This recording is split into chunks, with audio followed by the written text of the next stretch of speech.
Frozen with a Glock now down to 1 HP. But maybe he can do something. The bomb hasn't been spotted on him, of course, because it's carried by Acor. And now dropped by Cadian, leaving Frozen with a lot to do and not much to do it. This would be such a low percentage clutch. 1 HP, 1 versus 4 in a pistol with a Glock. You can see him trying to show his gun there to... There's a full buy from Mousesports. Deagles and just a scout. Half armor on Acor. This is a good spot from a Kerrigan. 5 on 3. No nades have been done. It's from the opening of Acor here. Nice little scout shot on Bora. See if they can finalize here.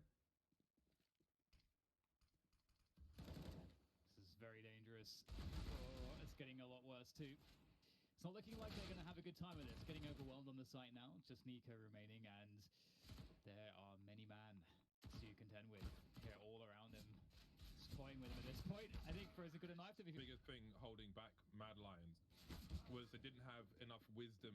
I felt like the team were very disciplined, but they just needed somebody with more experience to kind of help them catch up a lot faster with all the young players that they have. It's what I was talking about, the development stages, right? Compare that to Sweden or even, Norway, like that doesn't exist there, right? But then if you look at Denmark, yeah, you have Mad Lions, but what do you have right under them? It's Copenhagen Flames. So like you kind of have this ladder of development that you can kind of take. And like you're saying, James, like I think that's really that differentiates or They didn't see the weapon switch though, so Niko is position unknown. Trigger discipline looking for 2. There's one, a very nice second headshot. We got Frozen here as well. It's going to get even worse for them. Still not good though. 2 on 3 with an elevating to look into connector, and he lives in regret, or dies in regret rather. That leaves Rops alone now. He has got pop flashes from down here through the glass up top. I look where the bomb is though. Yeah. Good luck with that. I'm probably just gonna be saved by AK. Might do some damage. I mean, it's still winnable, sure, but 32 HP, armor on all 3 members on heroic as well. I was gonna say this is looking dangerous for heroic there. I mean, losing the first anti-eco, double buying, have a half buy here as well, just eagle half armor.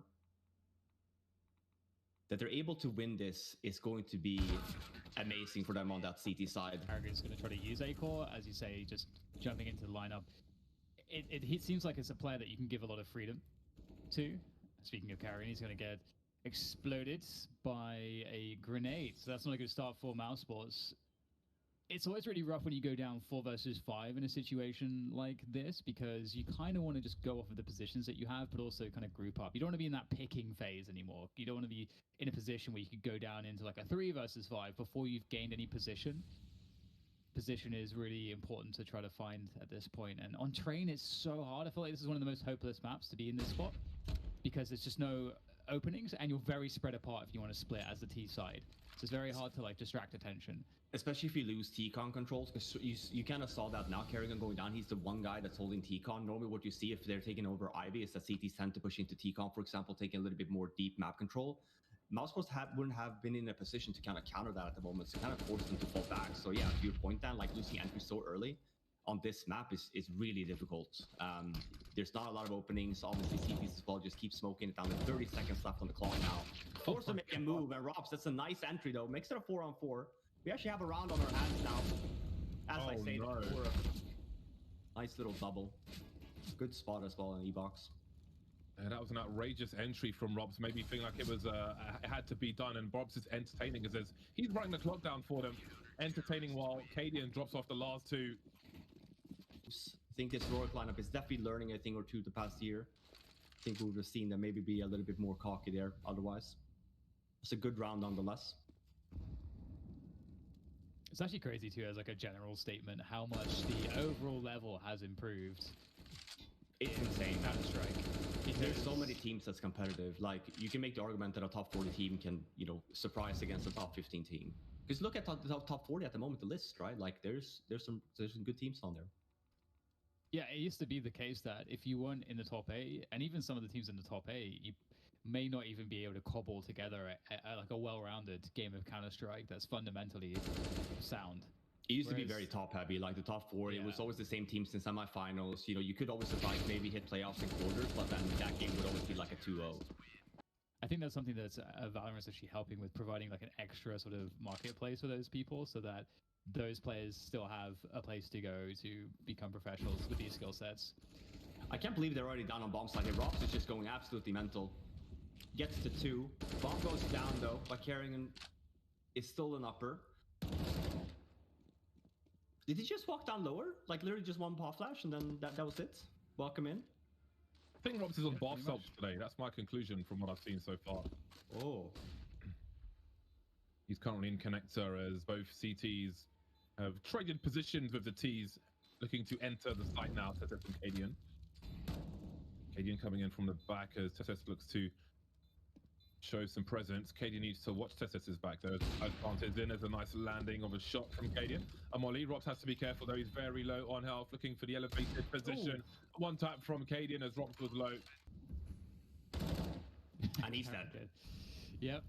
He had a good spot. I think he wanted to just go out there, maybe get the entry on ladder room because they know that they've been contesting it every single round. And then for these guys to just fall down, Robs with the scout there as well, potentially just causing some havoc outside by E-Box. But with Carrigan going down, forces them to kind of just go inner. And the goal here is really just to get the bomb down. Do some damage as a bonus. Ooh, oh. Get a cheeky boost here.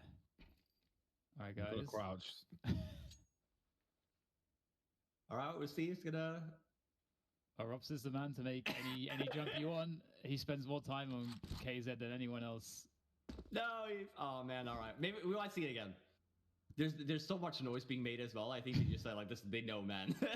They know. Ooh, that was a close one, dude. The scout. 1080p counter strike from Robs. Hilarious how much of a revelation it's been this week. All deleted earlier on. We even showed a video of it. I think it was originally made by GodB to have that molly on the outside, force the CT4 to have 1 or 2 HEs down the ladder. For the guaranteed kill. Mousesports trying to make this round viable. 3-on-3 at present, but the snipers are going to be up close and Acor with a quick scope. We'll take down Storm. Tesses and Niko now. Niko heading towards Old Bomb. Oh, the timing. Really great recovery so far for Mousesports if you consider how the start went there. Tessus nailing one in ladder, but here we go. Carrigan gets a backstab, and that might really just put Tessus at too much of a disadvantage. He'll creep out from Pop using the smoke, but they have a great sense as to his position, and although Carrigan goes down, now Tessus is out in the open, and Bimus will find him. So yeah, great recovery in that round from Mousesports, and I'm curious if we'll see any more tactics around that pop dog position. I agree with you, James.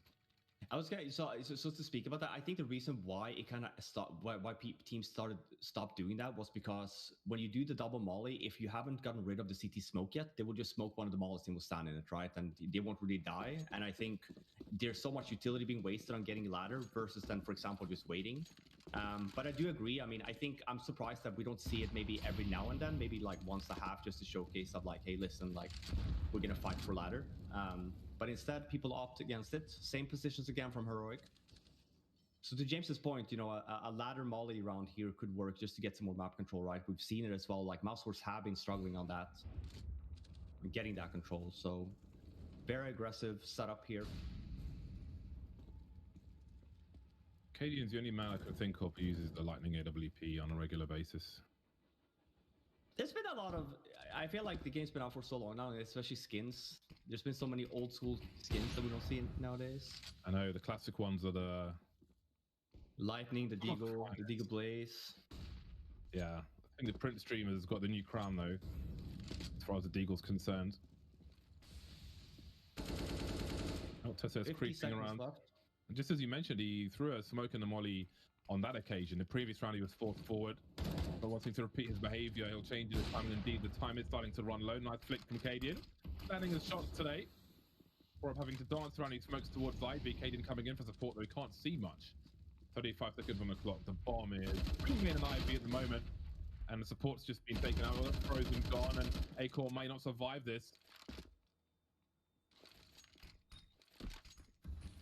It's a rough spot to be in if you're Mousesports. It's the same kind of problem that they're having, that they're not having a chance to kind of go outside and fight a little bit. Round's still not over, but it's 15 seconds left. Acor being very low here. Yeah, I was going to say, there should be a call for a save.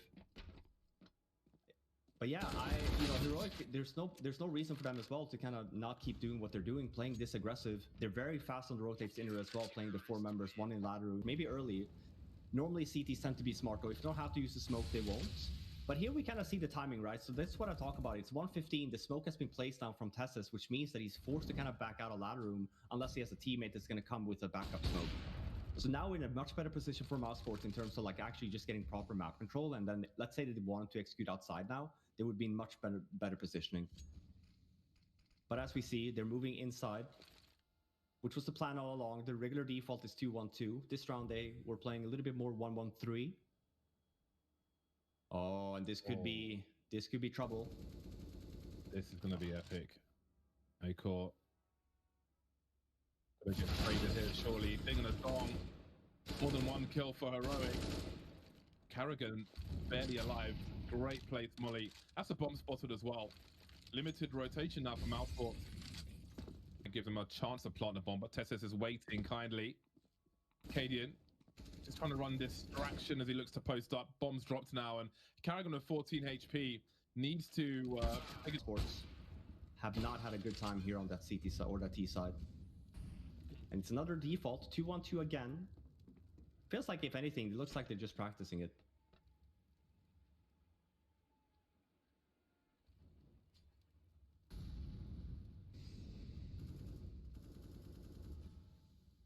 Same setup. This is we call this a fnatic setup on the Heroic side. Now Niko moved, but the setup there with ladder, E-box, and behind 5. And then 2 guys inner. You have a diagonal line. You can fight basically everywhere. Ladder, if they come out T-Con, you're 3 there. If they come out Ivy, you have a good setup there as well. It's a good start here from Mousesports, at least getting the entry. A lot of chip damage as well. 55 seconds to go, and we'll start to see a rotation down towards Ina, at least from Bimus. His teammate is actually above the pop ladder still. And they do have a deep position with Acor there on Ivy. So they've got that Ivy control. This is some of the stuff I've been talking about here. You need to win some position, and Acor's able to capitalize, peeling off an additional player away from Heroic. Heroic are in definitely hot water at the moment, but time is starting to play against Mousesports. They've got to speed things up. They've only got 20 seconds for a plant, and now they start to approach from team main, and the entry kill is there, but Storm could still ruin their chances. Very nice smoke off the ladder from Karrigan. There will be a boost. Trying to find it well timed.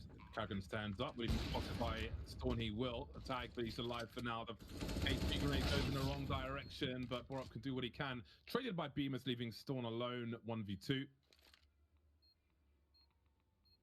Very tough spot for him. He has a defuse kit. Got to be careful about his barrel concealing his position. Has no idea where to look. See how he's swinging around, trying to cover everything as best as possible. He's made some footsteps down. He needs to draw out one of these players. There's a grenade burst from Beamer. He's a flashbang, and there's a little burst. He's run out of bullets. Oh, it's a huge start. Can either pick off one player on the entry. Beautiful stuff. And Rops is on the bomb train too, and they aren't able to deal with him. Frozen still doing damage. Eventually, Rops goes down to be able to get the bomb planted, but it's going to be tough for KD to even pull his gun out. No bullets remaining. Has to go for the reload. Somehow still alive, but that's been taken care of. Man. So what a nice round by Frozen. That's a 4 kill from him. It's clean. And he runs for it as well. He jets it when it starts the plant. Unfortunately, he doesn't get it by the time the bomb goes down, but very nice hold. That first kill was so much as well. Like, it just stops the T's from getting forward position. If they don't get forward position, it's just so hard to win the rounds. We'll see. Common to buy here, getting the bomb down on the T side. See if Heroic feels the way. I like this because when we buy on second round, like, yeah, sure, you can get a decent round, you can drop some weapons and AKs and stuff like that. The round that Heroic is doing now, where it's a half buy, let's buy some deagles, let's try and do some damage. Sure, you're giving some more economy to the CT side potentially, but your third round buy here on the T side, getting the bomb line, is just going to be so strong. You're going to get everything that you want. Well, here comes the push. Numbers game trying to just have a few that advance. Rest will die unmarked graves on the battlefield. Well, Borup's picked up a Desert Eagle from one of his teammates. Some damage to be done here. Now, he could stay in his position and try and engage in some kind of 1 versus 1 down. Ports 2, just no AWP. Arcadian does have one. So a little bit of a change of pace here. We compare that to Mousesports T side. They did a lot of 2-1-2 defaults. Heroic's first swipe around here. 3 in T-Con, 2 Ivy. So we're looking for the smokes to fade here for Ivy guys to get in position. We're going to be taking over that left side, outside. I mean, already this T side looks better from Heroic. They're being choked out, to your point, Dan, right? Like, they have to take control somewhere, and they're being completely choked out here, Mousesports. Like, they're forced to back up more and more towards the bomb side and ladder room, which means that Heroic is getting map control. They've used pretty much all their utility as well, and these forward positions are starting to pay off as fights are forced. Acor looking to try to create some kind of recovery. It's a great frag. He does have good anticipation. Even gets a dink on Tessus, but importantly, Tessus still lives. 4 versus 2 in favor of Heroic.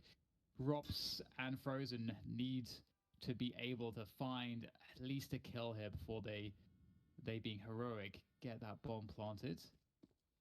And you can see Heroic are a bit tentative here. They have a lot of time, so they are just holding position. I love when teams do this, to try to see exactly what the response might be of the CTs. Is there a lurk somewhere? Is somebody going to misread the pace and overstep and we can punish it? Oh, this is such a cheeky fake, because he's just running, right? And he has the 1 smoke left and he wasted inside to just fake. But I think Frozen here, as we pointed out, oh, by Borup getting that kill, actually, that might be the round win for him. But I was going to say, Frozen, I feel like, actually knew what was happening. Oh, there's 10 seconds on the clock. What the hell? He wins that. Oh, no. I can't believe that happened. You didn't need to do the fake there, the Heroic did. Like, the 1 smoke you have left, you want to use that to get the bomb down somewhere else. You had... Not too late for him to turn it around, though. 5 for 11 at present. Starting with 4 players on this A bomb site are Mousesports. Be very aggressive. Hops towards the B bomb site. Rock's caught in the smoke now. What does niko choose to do? Got 2 players towards Ivy who were delayed by a Molotov earlier on. See BMS elevated again. Be a pop flash up top. Cadian will clear one side. niko heads towards ladder room where Borup is. So normally you'd say that in a 4v4 that the T's have an advantage, but I think on a map like Train, especially with so much util left on Mousesports, it's not as severe as other maps, because a part of the reason why that advantage might exist is because of rotation timings. And on Train, that's obviously a little bit different to some other maps. So that 1-for-1 there from Rops, I don't think is the worst thing in the world, especially given that Heroic here, they've only got a single smoke remaining and a couple Molotovs and 3 flashbangs. And they don't have position on a site yet. So it's going to be perhaps all of their utility just to get a site. And with that said, there's a lot of counter utility for Mousesports and not much time on the clock. So Mousesports are in a great position right now to defend this round. And you can see the desperation coming in. Heroic have to force the issue through the chokes. Rob's trying to find something with the AWP. Still a man advantage for Mousesports. Exchange through the smoke, and Frozen gets the better of it. That surely should have been a kill there. Really missed some opportunities now, and there are none left for Heroic in this round as Mousesports will tie the score. 4 players alive. Really needed, as we can see, Rob's just on $1,000 at the moment. Bemis on 2.5. So this is much needed money. 2 AWPs as well. Mousesports out of it, so Heroic technically now has ladder control. They just don't know about it. That T-main position is always really important for the TT side. So much info. And here comes the push. I think Mousesports know well and truly what's going on at this point. Nice defensive kill from Robs. That is huge. Even though he goes down, thinking out the numbers early on can be helpful. And does slow the approach for Heroic. And Frozen's timing on this flank is going to be immaculate here as he comes in. There's Cadian, has absolutely no idea. Another freebie is offered up to Frozen, leaving Tessus and Storm alone in this one. And they are isolated away from one another. And their chances are looking quite desperate here. Storm able to get Frozen at least. He's still alive, still looking for ways to save this, but it's really not really all that much for him to do. So Cadian has no Mousesports idea retake because it. he thinks Staven is holding flank, and the timing there just prevents him from holding it. I'm sure the call is made up like, yeah, I have flank now, because Staven was coming, I think, from Ivy T-Con area. There was a lurk smoke the CTs like to throw. I think that was a Molly smoke combo on that occasion, but essentially the same as a lurk smoke the CTs can throw to creep up behind it, look over the top of it, or hide in that elevated position. Minutes on the clock in the 4v4. Tessa still above B. Just Yake, no grenades for him. And there's a fact-finding mission, but I was going to say it's poorly timed, but Frozen has the angle and Rops delivers as well. Things go from bad to worse for Heroic. Indeed, looked like a lock-in for this map in the first half, but it seems to be slipping away from them. Does he dare go through the smoke? What other options are there? Maybe to save for the next round. Yeah, you save here, I think. You just don't have enough money, and then especially if you want an op for next round, you're not going to be able to afford it. So 35 seconds left. Sure, there's a lot of time to run down on the clock, but I do think that they're probably going to be going for it, but this is a very risky situation. We know that Mousesports have 2 guys in there. And that's a shot. Advantage for the time being, but when these smokes go, maybe variants will start. And there's Carrigan with a 2K, switches out for another weapon. Robs comes through.